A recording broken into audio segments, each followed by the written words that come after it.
Bab 21. Dasar wanita murahan. Dalam hati Herin Liu tidak percaya Jennifer Wen bisa hidup lebih baik darinya. Jadi dalam pikiran bawah sadarnya berpikir kalau dia pasti telah menggunakan cara hina demi mendapatkan kartu itu, oleh karena itu dia mulai mengeluarkan perkataan itu untuk menyerang Jennifer Wen.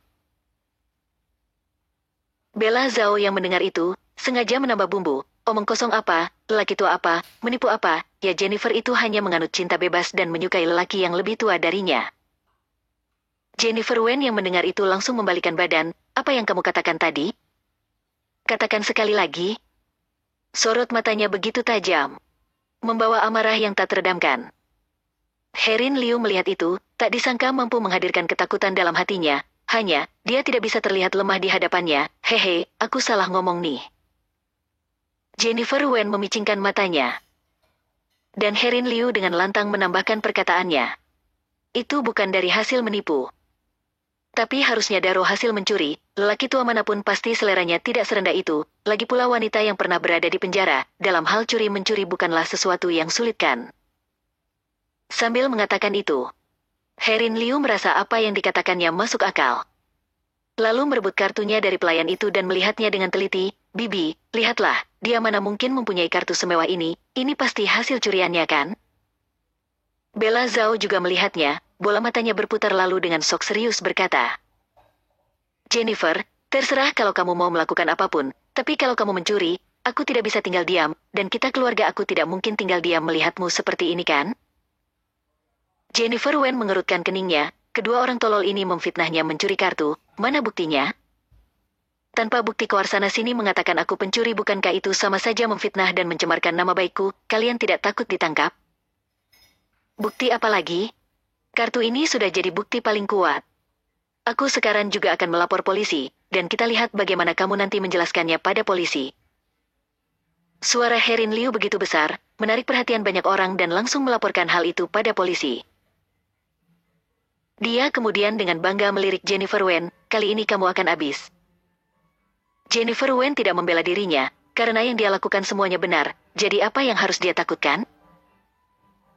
Tak lama polisi datang, karena jumlah nominal kartu yang besar mereka bertiga langsung dibawa ke kantor polisi. Jennifer kan, kartumu ini kamu dapat dari mana? Diberikan oleh orang. Siapa? Aku tidak tahu. Apa yang harus Jennifer Wen katakan? Apakah dia harus mengatakan kartu itu diberikan oleh laki-laki yang setiap malam datang mengganggunya? Dia sendiri tidak tahu siapa nama lelaki itu dan tidak tahu orang itu seperti apa. Semua ini terdengar seperti kebohongan, tapi inilah adanya. Jawabannya itu membuat polisi merasa terhina. Jennifer, aku beri kamu satu kesempatan lagi. Kamu dapatkan dari mana? Tolong katakan dengan jujur. Bella Zhao yang ada di samping seperti biasa sengaja menambah bumbu. Pak polisi, kamu dengar sendiri kan? Dia bahkan tak bisa merangkai kebohongannya. Kamu tidak tahu saja dia 3 tahun yang lalu juga pernah masuk penjara karena tabrak lari. Keluarga kami karena sikapnya ini memutuskan hubungan darah, dan setelah keluar dia tidak memiliki keluarga lagi, dan kartu ini kalau tidak didapat dari hasil mencuri, dari mana lagi? Aku tidak mencuri, Jennifer Wen untuk kesekian kali menekankan. Tidak mencuri? Kalau tidak mencuri kartu ini kamu dapat dari lelaki tua mana? Berapa malam yang kamu habiskan hingga bisa mendapatkannya, hah? Pak polisi, kalau dia memang tidak mencuri, tapi dia pergi menjual diri, ini mana bisa dibiarkan, kamu harus mengurusi kasus ini juga. Bella, kamu hati-hati ya kalau berbicara, kamu kira semua orang sama sepertimu yang cinta dengan uang dan tahta? Kamu, apa katamu? Yang kamu lakukan ini mencemarkan nama baik, masih di depan polisi lagi melakukannya, aku akan melaporkanmu. Sudah. Semuanya diam. Polisi itu menghentikan keributan di antara keduanya. Kalian berdua pulang saja. Jennifer, karena kamu tidak bisa menjelaskan kartu ini dari mana. Maka kamu akan dihukum dengan kasur mencuri milik orang lain, jadi kamu di sini coba pikirkan baik-baik, setelah memikirkan dengan baik baru coba jelaskan pada kami. Pak polisi menutup bukunya, berdiri dan memborgol tangan Jennifer Wen dan pergi dari sana. Bella Zhao dengan bangga berdiri berjalan melenggok ke hadapan Jennifer Wen, mencuri kartu semewah itu, aku tidak tahu kamu akan tinggal di sini berapa lama haha. Jennifer, kamu tenang saja, Aku pasti akan menyuruh orang di dalam sini untuk menjagamu dengan baik. Jennifer Wen teringat penjagaan dirinya dulu di penjara. Tubuhnya tanpa sadar mengucurkan keringat dingin, kedua tangannya memeluk lutut begitu erat rasanya ingin mencengkeram lututnya hingga hancur. Dia sudah tidak pergi mengganggu keluarga Wen lagi, tapi mereka malah terus mendorong masuk ke jurang. Apa yang mereka inginkan sebenarnya?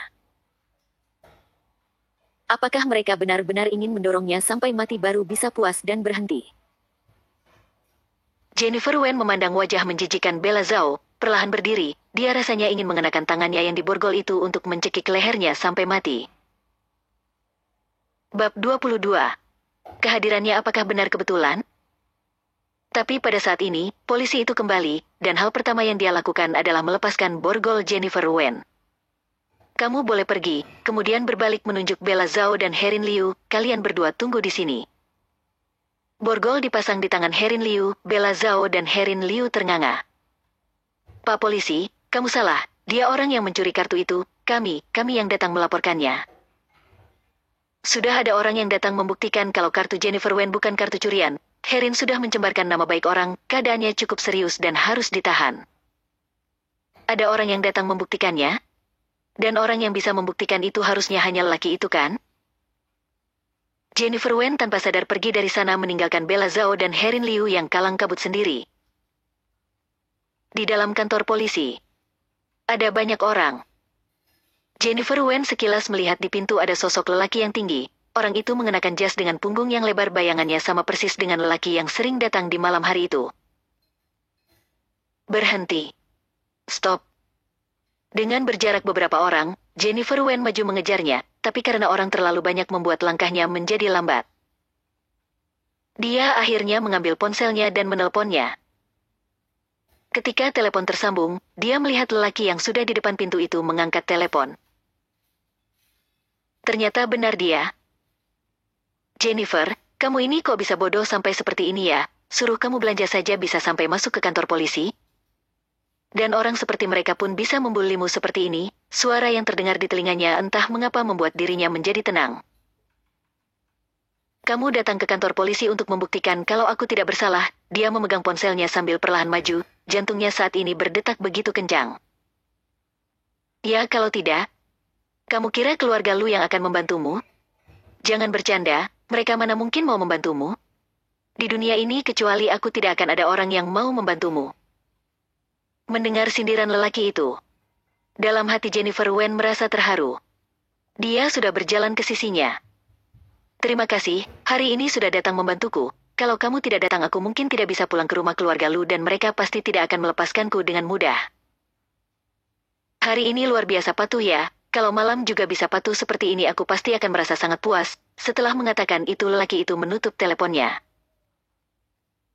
Jennifer Wen melihat lelaki itu juga menutup teleponnya, membuatnya semakin yakin kalau lelaki di depan itu benar orangnya.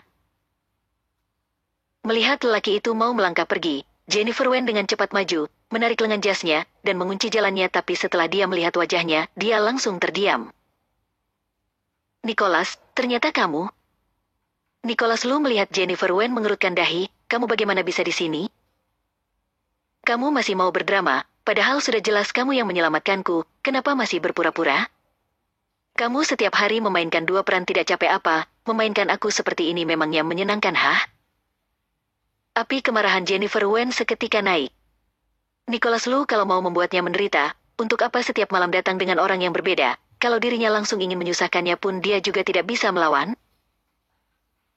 Dia kenapa bisa membuatnya hidup penuh ketakutan di keluarga Lu, apakah melihatnya begitu lebih menarik? Dan menyenangkan? Akhir-akhir ini, di siang hari dia berusaha hati-hati, di malam hari ketakutan setengah mati. Apakah melihatnya seperti itu, membuatnya bahagia dan menikmati segalanya? Dia ternyata dari awal sudah sadar, dan bisa jadi membawanya keluar dari penjara adalah bagian rencananya, hanya untuk menyiksanya sampai mati, sampai gila. Gila. Nicholas Lu menghempas tangannya, melangkah maju tapi dihadang oleh Jennifer Wen dan dia langsung merampas ponselnya. Kamu jangan bersilat lidah, aku barusan tadi menelponmu, aku punya bukti. Dia membuka laporan panggilan di ponselnya, dan benar panggilan terakhir di sana adalah 2 menit yang lalu. Tapi, nomor itu bukan nomornya. Ini bagaimana mungkin? Jennifer, kamu terlalu menganggap dirimu tinggi. Aku kesini hanya untuk mengurus urusanku. Bukan menyelamatkanmu. Kamu kenapa bisa di sini dan bagaimana bisa keluar, aku tidak tahu apa-apa. Ditambah, kamu kira memangnya aku bisa sebaik itu mau menyelamatkanmu? Nicholas Lu tersenyum sinis, merampas kembali ponselnya dan pergi meninggalkan Jennifer Wen seorang diri. Jennifer Wen terdiam di tempat, melongo. Mungkinkah yang terjadi saat ini benar hanya kebetulan? Bab 23. Aku menyetujuimu. Sebelum dia tersadar, Bella Zhao sudah keluar dari kantor polisi, menarik kencang tangannya. Jen, Bibi yang sudah berpikiran salah padamu. Bibi minta maaf padamu dan akan menggantikan ganti rugi untuk Herin. Jadi untuk masalah ini, lupakan saja ya. Herin belum dewasa dan tidak paham akan apapun. Lupakan? Belum dewasa? Jennifer Wen mendadak mengangkat matanya. Wajahnya yang pucat seperti kertas saat ini keringat dingin bercucuran. Dia tampak sangat mengenaskan, hanya sepasang mata yang cerah dan terlihat tajam. Dia 3 tahun lebih tua dariku. Kenapa kamu tidak memikirkan seperti itu saat mengirimku ke kantor polisi tadi? Jennifer Wen mengepalkan tangannya, dia sangat membencinya, dan rasanya ingin segera merobek wajah munafik Bella Zhao. Melihat penampilan sedih Bella Zhao, dan matanya yang merah, dia terlihat sangat menyedihkan dan tampak seperti dia bisa menanggung segalanya demi anak-anak. Siapa yang tidak akan meleleh kalau melihatnya seperti ini? Sejak kecil dia sudah terlalu sering menderita karena ini. Apa yang dilakukan harus dia tanggung sendiri. Jadi biar saja dia menerima pelajaran pertama tentang kehidupannya di sini.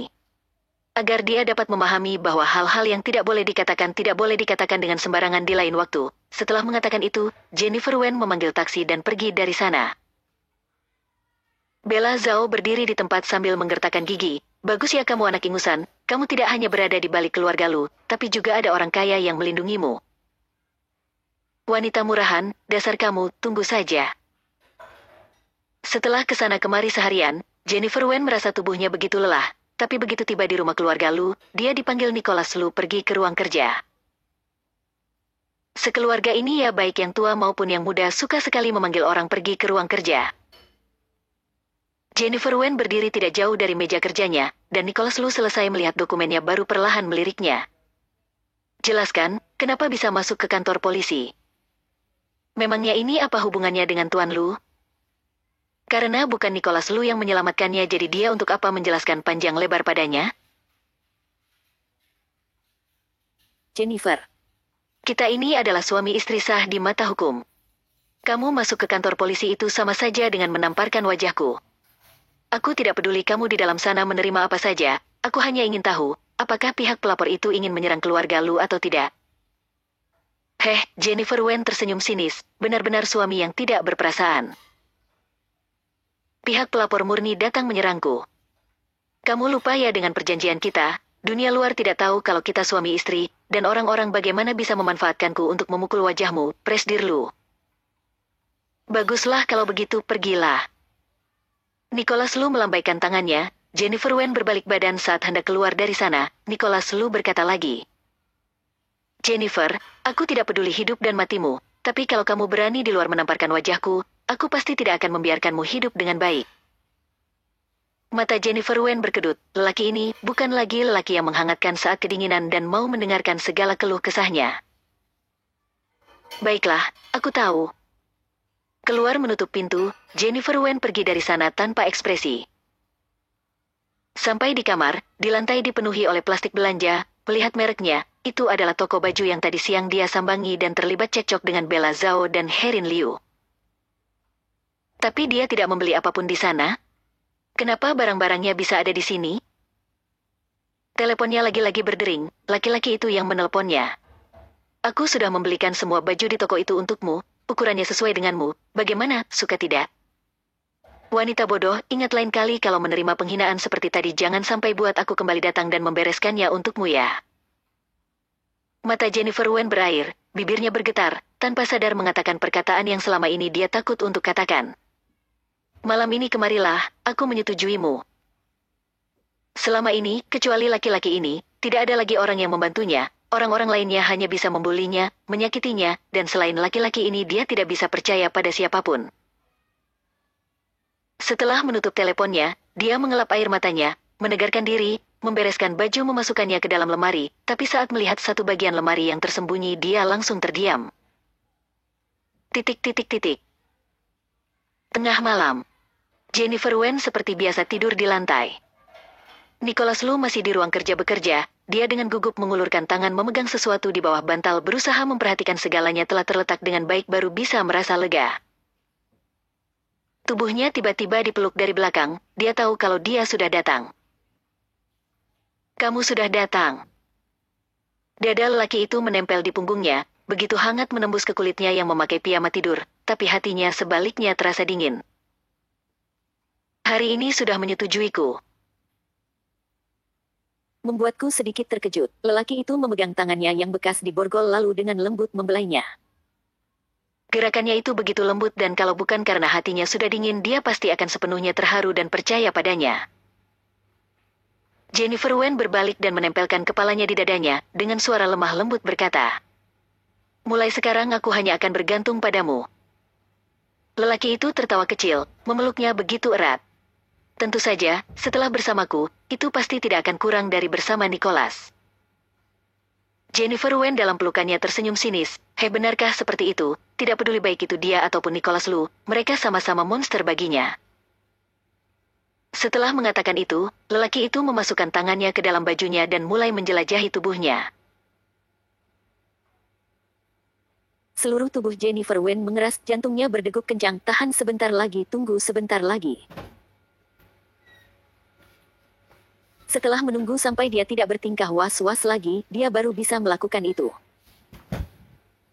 Deru nafasnya semakin tak teratur, tapi itu bukan karena godaan lelaki itu melainkan karena rasa gugup dalam dirinya sendiri. Malam ini, dia akan melihat siapa lelaki ini sebenarnya.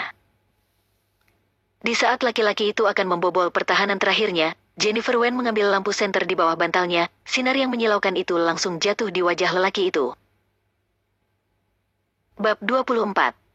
Kenapa bisa dia? Udara tiba-tiba membeku, dan wajah lelaki itu terlihat jelas di bawah cahaya terang. Jennifer Wen tertegun, dia mundur sedikit, matanya penuh ketidakpercayaan. Hasil ini tidak terduga baginya.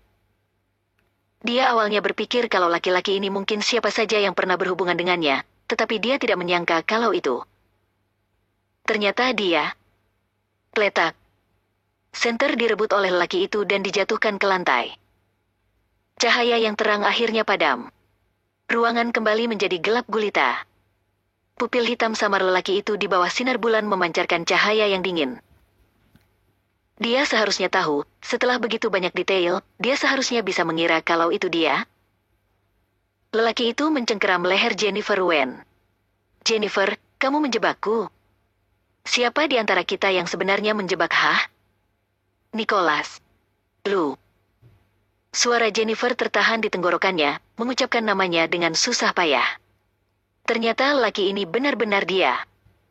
Ketika dia mengemasi isi lemari hari ini, dia tiba-tiba menemukan ada boneka yang persis sama dengan diri Nicholas Lu dan disembunyikan di dalam lemari rahasia. Boneka palsu itu hampir terlihat nyata, entah itu sentuhan kulit atau suhu tubuh yang hangat, dan bahkan boneka itu bisa melakukan gerakan tubuh sederhana dan mengucapkan beberapa kata. Selain itu juga ada baju hitam yang sering dipakai lelaki itu, dan alat perubah suara. Jadi setiap lelaki ini muncul, orang yang berbaring di sebelah Jennifer Wen sebenarnya adalah boneka ini. Setiap kali Nicholas Lu ingin mempermainkannya, dia pasti akan membuat tipuan seperti itu, dan membuat hidupnya penuh ketakutan dan penghinaan. Untuk membuatnya tidak curiga, dia terus membuat perbedaan antara dirinya dan keluarga Lu. Nicholas, membuat dan memainkan permainan kucing dan tikus sendiri, apakah itu menyenangkan? Yang dimaksud permainan kucing menangkap tikus itu berarti setelah kucing menangkap tikus, dia tidak langsung memakan tikus atau langsung membunuh tikus itu. Sebaliknya, membuat tikus itu berlari setengah mati di bawah cakar kucing. Begitu dia kabur, dia akan ditangkap dan disiksa. Begitu dia melarikan diri lagi, dia akan ditangkap dan disiksa lagi, dan seterusnya, sampai dia menyiksa tikus hingga roboh dan disiksa sampai mati. Di telapak tangan Nicholas Lu, dia bukankah hanya sebuah tikus yang disiksa dan dipermainkan? Pada siang hari, dia berpura-pura menjadi Nicholas Lu yang berbicara dengan dingin. Dan pada malam hari, dia berpura-pura menjadi lelaki yang tidak ada hubungannya dengan keluarga Lu untuk menggodanya dan memberinya harapan. Tujuan utamanya adalah untuk menghukum orang yang menabraknya dan ingin menyiksanya sampai mati seperti ini. Kamu mau bagaimana aku mati? Aku pasti akan mendengarkanmu. Untuk apa menyiksaku seperti ini, membuatku ketakutan setiap hari. Ya, karena kamu sudah mengetahuinya, aku jadi tidak perlu menyembunyikannya lagi. Ya, kamu memang sebuah mainan di tanganku. Karena aku membencimu, aku tidak ingin kamu hidup terlalu baik. Yang telah kamu rusakkan dari hidupku, bukan hanya 3 tahunku. Tapi segala yang hilang dalam 3 tahun terakhir, kalau aku tidak bisa mendapatkannya kembali darimu, aku bagaimana bisa puas? Nicholas Lu melepaskan cengkeraman di lehernya dan berpaling untuk memegang bahunya. Membuatmu keluar dari penjara hidup-hidup, aku bagaimana bisa rela membiarkanmu mati begitu mudah? Jangan khawatir, mulai sekarang aku pasti akan membuatmu hidup segan mati tak mau. Dia kemudian mendorongnya dengan keras. Hasrat lelaki itu telah memudar dalam perubahan mendadak ini, dia bangkit dan pergi, sementara Jennifer Wen meringkuk di selimut sendirian, menangis dengan terisak. Ternyata orang terakhir yang dia percayai di dunia ini juga seorang pembohong. Dia benar-benar hampir secara naif ingin mempercayakan dirinya kepadanya, dan ingin mencoba mengandalkannya. Dan betapa konyolnya dia hampir tergerak dan jatuh cinta pada musuhnya sendiri. Bab 25. Di dunia ini ada begitu banyak jebakan. Beberapa hari kemudian, Jennifer Wen menerima telepon dari pihak polisi, dari perkataan mereka seperti sedang bertanya tentang penyelesaian untuk Herin Liu. Kalau dia tidak menuntutnya maka dia bisa dibebaskan. Karena untuk memberinya pelajaran, maka aku tidak akan melepaskannya. Jennifer Wen menyerahkan seluruh tanggung jawab pada Nicholas Lu. Dia saat ini seperti memiliki tombak kokoh yang bisa melakukan apapun tanpa takut apapun.